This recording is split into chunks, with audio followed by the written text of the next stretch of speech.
자, 오늘 가장 먼저 해야 될 이야기는 안철수 전 대선 후보, 전 국민의당 대표의 사과 기자회견 이런 거죠. 자, 그 기자회견들 보시고 어떤 느낌이셨어요? 저는 이 트위터를 안철수가 기자회견을 하기 전과 하고 난 후로 나눠서 한번 검색을 쭉 해봤었거든요.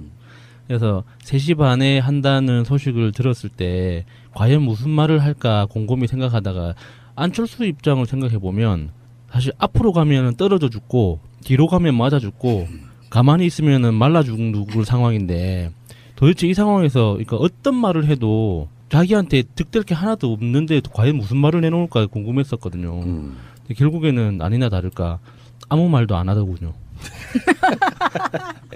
제가 느낀 건 딱 하나밖에 없었어요. 사람이 타이밍이라는 게 있는데 그 타이밍이 늦어버리면 나중에 가서 무슨 말해도 안 먹혀요. 16일? 그 사건 터진 지 16일 만에 입장 발표를 했다 그러는데 입장 발표 이때 하려고 그러면 먹힐 게 딱 하나 있죠. 책임을 지겠습니다라고 얘기했잖아요. 내가 만약에 이제 예를 좀 쉽게 들어드릴게요. 마차님하고 어떤 관계가 있었어. 마차님이 막 나한테 매달려. 아, 좋아라. 근데 그 상황에서 책임지라고 이야기를 했어, 나한테. 아, 책임질게 했는데 책임을 지겠다고 말만 해놓고 뭐 어떤 책임도 안 지는 거예요. 지금 안철수가 질 수 있는 책임은 사실상 없었어. 책임진다는 개념이. 그럼 뭐야? 딱 하나밖에 없었다고요. 안철수가 질 수 있는 책임은. 이것의 엄중함을 느끼고 정계 은퇴하겠습니다예요. 잘 생각해보세요. 안철수가 질 수 있는 책임이 뭐가 있어. 당대표도 아니고 국회의원도 아닌데. 그러면 중간에 정치는 계속 할 건데 책임을 지고 당협위원장을 내려놓겠습니다. 이렇게는 못하는 거 아니야. 그럼 안철수가 질 수 있는 책임은 초반에, 그러니까 이 사건이 터지고 또 초반에 국민의당이 진상조사를 자체적으로 하겠다라고 할 때, 이때 정말 국민께 면목이 없습니다라고 인사를 했다 그러면 조금 더 나아지는데, 안철수의 쉴드는 그거 아니에요. 검찰 조사가 시작됐으니까 그 결과를 보고 이야기하겠다라고 하는 건데요. 그건 다른 문제죠. 검찰 조사 결과를 보겠다고 하는 것은 이런 의미가 있는 거예요. 사실이 아닐 수도 있다. 일말의 기대. 조사를 했는데 우리 당이 관련돼 있지 않고 사건 자체가 조작이 아니다는 것을 기대했던 것밖에 더 되냐고요.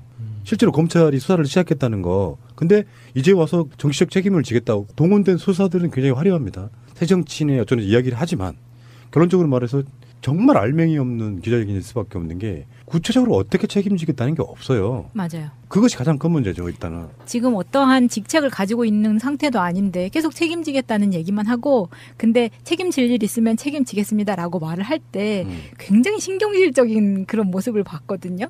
그거는 지금 자기가 어쩔 수 없이 끌려나온 이 마당에 정말 어쩔 수 없는 사과를 하고 있구나. 그 황태하지 않고 국물을 남겨가지고 아쉬워서 그럴 수도 있죠. 그리고 이 안철수가 이제 대국민 사과를 3시 30분에 하겠다고 발표를 했잖아요. 근데 이거에 대한 이유가 지금 돌아다니는데요. 이게 안내배 주가를 의식한 게 아니냐라는 이야기가 있어요. 3시 반이면 장을 마감하는 시간이잖아요. 그래서 그 시간에 맞춰서 했다. 네. 야, 좀 심한데. 이게 왜 그러냐면 대선 이후에 안랩 지금 그 주가가 15% 이상 떨어졌기 때문에 어마어마하구나. 네, 여기서 이제 더 떨어지면 본인도 괴롭겠죠. 그래서 이에 관련된 트윗이 하나 있는데요. 달님이 이렇게 써주셨어요. 주식 때문에 정계 은퇴도 못하는 불쌍한 새끼. 설마 자기 재산은 많잖아요. 확보해놓은 현금만 해도 뭐 수십억 된다는데. 근데 저는 그거 보이더라고요. 안철수 씨는 뭔가 학원 좀 다니셔야 돼요. 실제로 옛날에 스피치 학원 같은 거 이런 게 있었잖아요. 네, 웅변학원. 그런 것처럼 그 최소한 공인 정도 되면은 표정 관리 있잖아요. 표정 관리 진짜 못해요. 그러니까 기자회견에 나왔는데 정말 나오기 싫어하는 게 얼굴에 보여 그냥. 그리고는 있잖아요. 제일 처음에 웃겼던 게 안철수입니다. 안철수입니다. 그런 식으로 이렇게 뚱하지 하니까 뭐랄까 막 정말 반성하고 있다 이런 느낌이 아니고 뭔가 굉장히 짜증이 났다 이런 걸로 보이면 아빠가 나가래서 나왔어요. 사람이 이런 게 있단 말이에요. 이렇게 대선 때 안철수가 얻었던 득표율이 한 20%쯤 되죠. 현재 국민의당 지지율이 5% 미만이잖아요. 그러니까 실제로 안철수가 나와서 할 이야기에 불쌍해 동조해 줄 사람은 우리나라 국민 중에 거의 없는 상태예요. 국민들 상당히 다수가 자기를 나쁜 쪽으로 바라보고 있는 상태일 때는 표정 하나하나도 굉장히 신경 써서 해야 되거든요. 정말 반성한다고 16일 만에 나왔지. 더군다나 나와가지고 하는 표정이나 이런 것들이 뭔가 마뜩찮아하는 그런 표정으로 하면 사람들이 그 내용을 떠나가지고 이게 밀어내게 돼요. 제 진정성 없다고. 하여튼 그런 걸 이렇게 컨설팅 해주거나 이렇게 도와주는 사람이 없나 봐요. 나한테 맡기라고 내가 항상 이야기했지. 그게 가르친다고 되는 거예요, 그게. 그러니까 안철수 씨가 갖고 있는 주식 지분 있죠. 이게 10%만 저한테 주면 정치 다 제기시켜줄 수 있어. 저는 오늘 기자회견을 생방송으로 우연찮게 봤는데 뭔가 느낌이 그 제2의 이인재, 그러니까 피닉제인 피닉스의 탄생을 보는 듯한 그런 느낌이었어요. 피닉스? 네. 뭔가 내가 숨 쉬는 동안은 절대 나는 정치를 할 거야. 내가 살아 숨 쉬는 기간 동안은 무조건 나는 한다. 뭐 이런 느낌을 받았습니다. 자, 안철수 기자회견에 대한 트윗도 한번 볼까요? 네, 짧고 강렬한 거. 더 레프트님. 안철수 기자회견 요약 계속 간보겠습니다. 시읒 비읍 리을 미음. 시읒 비읍 리을 미음을 해석해드리진 않겠습니다. 그런 욕 하지 마. 정확하게는 시발라마입니다. 그래요? 네. 그건 뭐예요? 양아치들이 발음을 또 그렇게 하는구나. 정청래 전 의원의 트윗입니다. 안철수 입장 발표 요약. 안철수입니다. 저도 충격받았습니다.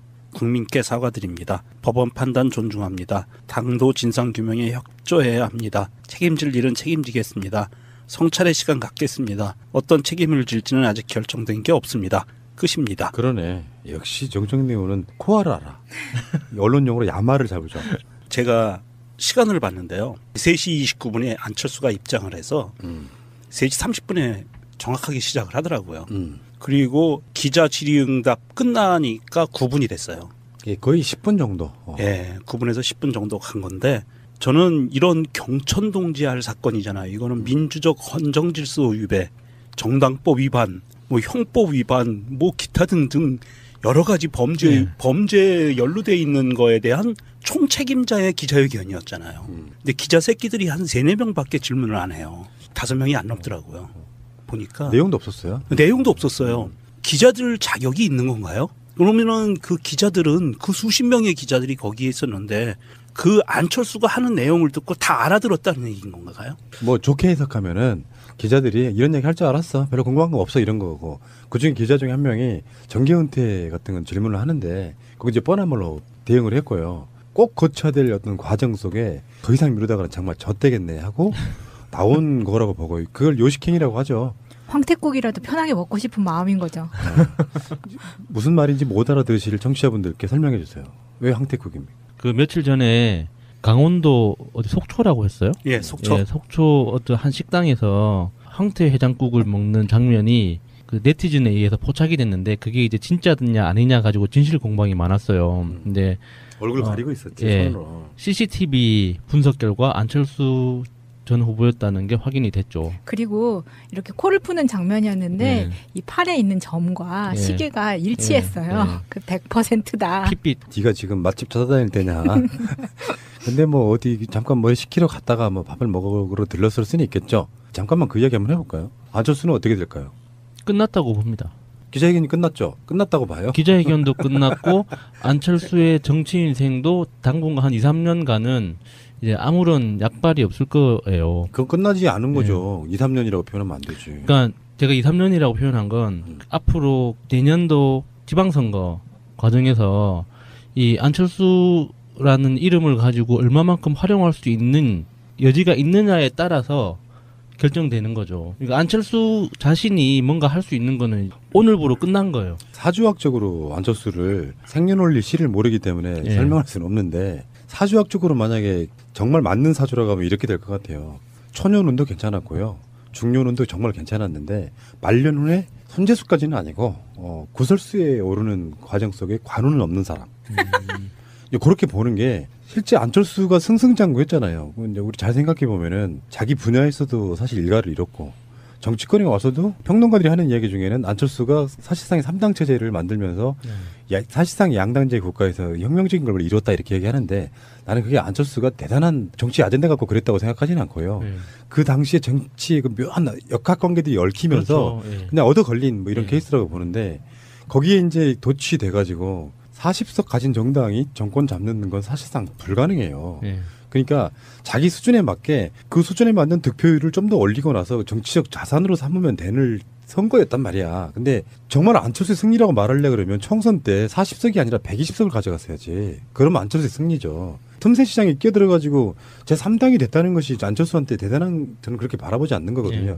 진짜 그 사람이 새정치를 기초로 내밀었다 그러면 더불어민주당보다 의석을 많이 얻었어야죠. 그러니까 안철수가 정말 능력이 있었다면 그 40석이다 뭐 120석이다 이런 차원에서보다 그 상황에 기대해서는 안 됐었죠. 자기 스스로 맞아요. 상황을 만들어 나갔어야 되는데 그 당시 그러니까 국민의당에서 당선됐던 사람들은 다들 민주당에서 공천이 안 될 게 뻔한 사람들이 탈당해가지고 국민의당으로 가서 거기에 지역 기반으로 호남이라는 지역 기반으로 다 당선이 된 거잖아요.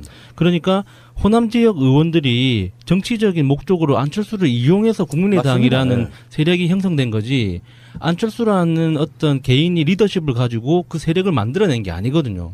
그러니까 TV에서 그 평론가들이 뭐 안철수가 뭐 대단한 뭐 3당 체제를 만들어냈는데 다 그 개소리예요. 정치를 직업으로 하는 사람들이 자기 밥그릇 지키려고 끝까지 지키려고 발악하는 과정에서 우연찮게 생겨난 그림인 거지.